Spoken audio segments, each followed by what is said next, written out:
ఈ వైరాగ్యం కొరకు వీళ్ళు బ్రతికింది ఎందుకేనా? గుండెలు తరుక్కుపోయే పరిస్థితి. నేటి దినాల్లో మేము సేవలో ఉన్నామంటే దాదాపు ఇక్కడ 20 మంది పైన మేము సేవకి వెళ్ళామంటే వారు మా జీవితాల్లో వేసిన పునాది. ఎటువంటి పరిస్థితులు అంటే ఆ మాట చదవండి, 2 కొరింథీ 8:2 ఎలాగనగా వారు ప్రభు శ్రమల వలన పరీక్షింపబడగా అత్యధికముగా సంతోషిస్తూ ఉన్నారు. భయంకరమైన శ్రమలు, రెక్కాడితే డొక్కాడని జీవితాలు, నలిగిపోయి బ్రతుకుతున్నాం, పస్తులు పడుకుంటున్నాం. ఆర్థిక పరంగా మేము అనుభవించే శ్రమలు అంత ఇంత కాదు. అయితే సరైన ఆత్మీయ అవగాహన లేని మేము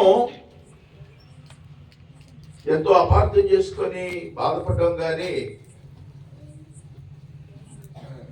ఈ పిచ్చోళ్ళని మనం అనుకుంటున్న వీళ్ళు వారి శ్రమల్లో, ఇరుకుల్లో, ఇబ్బందుల్లో వాళ్ళు బహు శ్రమల వలన వారు పరీక్షించబడుతూ వస్తూ ఉన్నప్పటికీ ఏం చేశారు? వాళ్ళు ఏం చేశారంట? బహుగా అత్యధికంగా సంతోషిస్తూ వచ్చారు. ఎక్కడిది వీళ్ళకి సంతోషం? ఎందుకు సంతోషిస్తున్నారు? ఈ అర్థం లేని సంతోషం ఏంటి? మాకు అర్థం కాకపోయేది.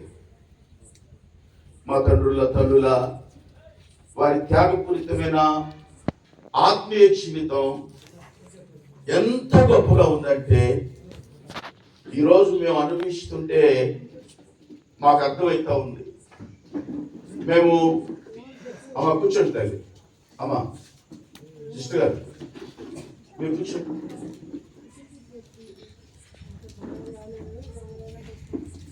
ఇప్పుడు మేము ఆత్మీయ జీవితంలో దేవుడు మమ్మల్ని ఒక వెలుగులోకి తీసుకొని వచ్చిన తర్వాత మేము సేవా జీవితంలోకి వెళ్తా ఉంటే మమ్మల్ని చాలా మంది అంటారు, అన్న చాలా మంచి వాక్యం చెప్పావన్నా, అబ్బా గొప్పగా చెప్పారన్నా, మంచి మర్మాలు చెప్పారన్నా అని వాళ్ళు అంటున్నారు. వాళ్ళకి తెలియని విషయం ఏంటంటే ఈ పిచ్చోళ్ళు అనుకున్న పేదలైన శ్రమలు పడుతున్న మా తండ్రులు కుటుంబ ప్రాంతంలో చెప్పిన మాటలండి అవి. అక్కడ మేము గొప్పగా అనుకుంటున్నారు మమ్మల్ని గురించి. ఆ వైరాగ్యంతో మమ్మల్ని పెంచారు. అందుకని తల్లులు వారికి కూడా భర్తలకు తెలిసినా తెలియకపోయినా, అర్థమైనా కాకపోయినా వారికి సహకరిస్తూ వచ్చారు. సహకరించి కుటుంబాలను ఎంత ప్రయోజకులుగా చేశారంటే వారి త్యాగం సామాన్యమైనది కాదు. అందుకనే మరి పాలు కూడా కొన్ని విషయాలు పంచుకున్నాడని విన్నాను. నిజంగా మాటలు గమనిస్తే చూడండి, వారు బహుశ్రమల వలన పరీక్షింపబడక అత్యధికముగా సంతోషించారు, మరియు వారు నిరుపేదలైనను వారి దాతృత్వము బహుగా విస్తరించను. నేను మా సంఘంలో చెప్తా ఉంటే తెలిసి తెలియని వయసు 10వ తరగతి మానేశాం. ఒకసారి చేపలకి వెళ్ళాం, చిముడు చేపలకి వెళ్ళి 6 వెళ్ళి 3 బకెట్లు పెట్టాం. అందులో ఒక 3 కిలోల కొరమేను పడింది. నేను అక్కడ ఉన్న పిల్లల్ని అడిగాను, అరే ఇది దేవదాన అంకుల్కి ఇద్దాంరా అంటే కాదులే అన్న, వదిలే అన్నారు.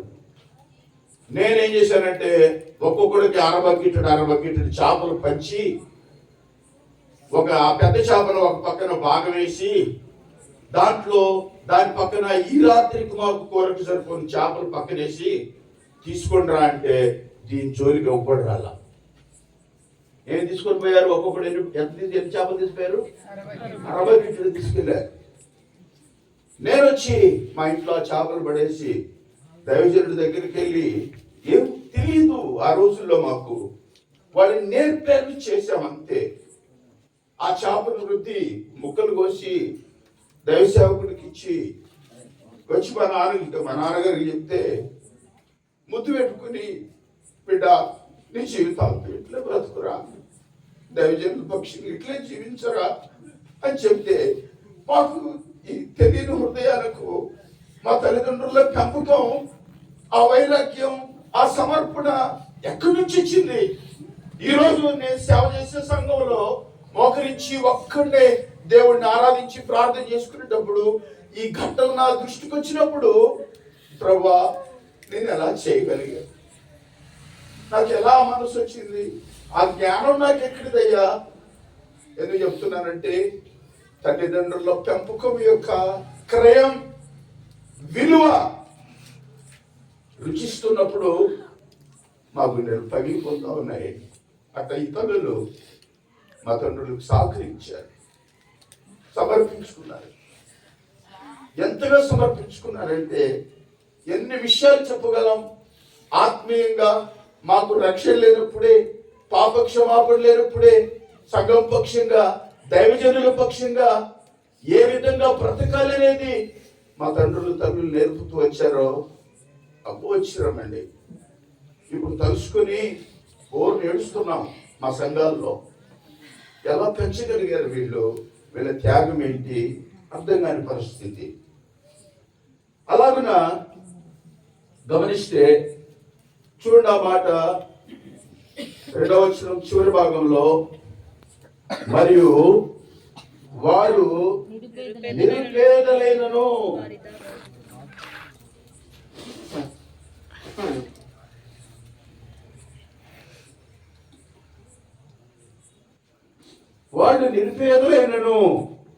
వారి దాతృత్వం బహుగా విస్తరించిందంట. నిజంగా ఈ పదం మాకు బాగా సరిపోద్ది. ఎలాంటి పేదలంట? నిరుపేదలు. అటువంటి స్థితిలో, అటువంటి పరిస్థితుల్లో కష్టపడి దేవునికి ఇస్తూ, దేవుని భాగాన్ని నమ్మకంగా ఇస్తూ, సంఘంలో వారి సమర్పణ ఎంత గొప్పదంటే, నేను మా నాన్నగారు నేర్పిందే, మా తండ్రులు నేర్పిందే, మా తల్లులు నేర్పిందే. నేను కూలి పనికి వెళ్ళి దేవదన అంకుల్ గారికి సగం డబ్బులు ఇచ్చేవాడిని, సగం మా నాన్నగారికి ఇచ్చేవాడిని. ఏంట్రా డబ్బులు, ఇక మిగతా డబ్బులు ఏమైనా అంకుల్కి ఇచ్చాను. అంకుల్కి ఎందుకు ఇచ్చావురా? నువ్వు అంకుల్కి ఎందుకు ఇచ్చావురంటే, నువ్వు నన్ను ఇట్టానవని సంఘంలో చెప్తానన్నా. సంఘంలో చెప్తావా? సరే వద్దులే, ఇచ్చుకో. ఆ ఇవ్వడం నేర్పింది కూడా మా తండ్రులే. దైవజనులకి మా చిన్న వయసులోని మేము త్యాగం చేసుకొని మేము సమర్పించుకుంటూ వచ్చాము. మా తండ్రులు వారి యొక్క నిరుపేద స్థితిలో వారి దాతృత్వం బహుగా విస్తరించింది అన్న మాట వారి బ్రతుకులకు ఎంత తగునో చెప్పడానికి వీల్లేదు. అలాంటి పరిస్థితుల్లో పిల్లారా, మా తండ్రులు తల్లులు ఆ విధంగా బ్రతుకుతూ వారు ఈ సంఘంలో పాటుపడుతూ సంఘం నేటి దినం ఉన్నట్లుగా వారు వంతు వారు బాధ్యత వహిస్తూ వచ్చారు. అందుకనే 4వ వచనంలో చివరి భాగంలో, వారు తమ సామర్థ్యము కొలదియే కాక సామర్థ్యము కంటే ఎక్కువగాను తమంతట తామే ఇచ్చిరని సాక్ష్యము ఇచ్చుచున్నా. వారికి సామర్థ్యం లేకపోయినా వారి సామర్థ్యం కంటే మించి ఆర్థికంగా వారు పాటుపడుతూ వచ్చారు. భౌతికంగా వారి శక్తికి మించి శ్రమపడ్డారు. నిజంగా ఆ విధంగా ఎంతమంది దేవుని బిడ్డలు సంఘంలో వారు క్రయం చెల్లిస్తూ వచ్చారో పిల్లారా, ఆ ప్రతిఫలమే మేము లేక మనం అనుభవిస్తున్నాము అని చెప్పడంలో తప్పు లేదు. యోహాను సువార్త 4వ అధ్యాయం. యోహాను సువార్త 4వ అధ్యాయం. ప్రభువైన యేసుక్రీస్తు వారు శిష్యులతో ఈ మాట చెప్తున్నారు. ఏమనంటే 38వ వచనం, 4వ అధ్యాయం 38వ వచనం. మీరు దేనిని గురించి కష్టపడలేదో దానిని కోయుటకు మిమ్మల్ని పంపితిని. ఇతరులు కష్టపడి మీరు వారి కష్టఫలములో ప్రవేశించుచున్నారు అని. మీరు విత్తలేదు, మీరు దాన్ని పెంచలేదు, దాన్ని సంరక్షించలేదు, అయితే అది మీదే, వెళ్ళి కోసుకోండి అని చెప్తున్నా మిమ్మల్ని. కానీ ఇతరులు కష్టపడ్డారు, వారి కష్టములో కాదు, కష్ట ఫలములో మీరు ప్రవేశిస్తున్నారు శిష్యులారా. నిజంగా కదండి. మేము సేవ చేస్తున్న సంఘాలు ఎంతో మంది కష్టపడి వాళ్ళు మందిరం కట్టుకొని ఆత్మలు సమకూర్చుకొని ఒక సంఘంగా ఏర్పడి మేము సేవకి వెళ్ళి అక్కడ కూర్చొని ఎంతో సుఖపడతా ఉన్నాం. మేము అక్కడ సంఘం యొక్క కష్ట ఫలములో ప్రవేశించామా, కష్టంలో ప్రవేశించామా అంటే కష్ట ఫలములో ప్రవేశించాం. నిజంగా మనందరం ఒకవేళ బేతేలు ఇప్పుడు సంతోషిస్తున్నా, ఈ సంతోషం, ఈ పరిస్థితులు, ఈ ఫలము ఇలా మన యొక్క పితరులు, మన పెద్దవాళ్ళు వారు పడిన కష్టము యొక్క ఫలములో మనం ఆనందిస్తున్నాం, మనం సంతోషిస్తున్నాం. ఈ విషయాలు జ్ఞాపకం చేసుకుని కృతజ్ఞులమై ఈ తరములో మన వంతు మనం భావితరాలకు అవసరమైన క్రయాన్ని నిస్వార్థంగా చెల్లించి మన వంతు మనం పాటుపడవలసిన వారముగా ఉన్నామని జ్ఞాపకం చేయబడుతున్నాం. పిల్లరా, ఈ విధంగా మనం కూడా వారి ఆత్మీయ జీవితాలు సవాలుగా తీసుకుని మనం బ్రతకాల. హెబ్రీయులకు రాసిన పత్రిక ఓ మాట మనం గమనిస్తే, హెబ్రీయులకు రాసిన పత్రిక 12వ అధ్యాయం, క్షమించండి 13వ అధ్యాయం, ఫిబ్రవరి 13 7వ వచనం. నీకు దేవుని వాక్యము బోధించి మీ పైన నాయకులుగా ఉన్న వారిని జ్ఞాపకం చేసుకొని వారి ప్రవర్తన ఫలమును శ్రద్ధగా తలంచుకొనుచు వారి విశ్వాసమును అనుసరించుడి. వారి ప్రవర్తన ఫలము, వారి యొక్క ప్రవర్తన ఫలము అక్కడ 2వ నంబర్ వేసి అంతము వరకు నడుచుకుని రీతిని మన తండ్రులు, మన తల్లులు, ఇంకా ఆత్మీయులు, పెద్దలు వారు అంతవరకు ఎలా బ్రతుకుతూ వచ్చారో జ్ఞాపకం చేసుకొని వారి యొక్క ప్రవర్తన ఫలాన్ని తలంచుకొని వారి మాదిరిని కలిగి భావి తరాలకు సవాలుగా మన వంతు మనం క్రయం చెల్లించి బ్రతక బదులుగా ఉన్నామని చిన్నమ్మ గారు తన వంతు తాను చిన్నాన్నతో కలిసి సంఘంలో తాను పాటుపడినటువంటి విధానం, తాను శ్రమపడిన విధానం, తాను క్రయం చెల్లించిన విధానం, తాను త్యాగం చేసుకున్న విధానం, భర్త ఏది చెప్తే దాన్ని విని తలంచి నలిగిపోయిన విధానం మన జీవితంలో మాదిరిగా ఉంది.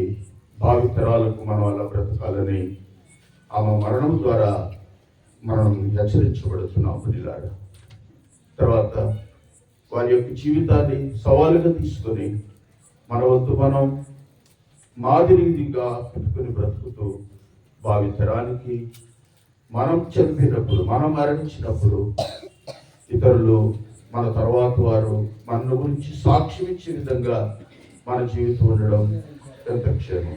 2 మాటలు చెప్పుకొని ముగించుకుందాం. యెషయా గ్రంథం 57వ అధ్యాయం.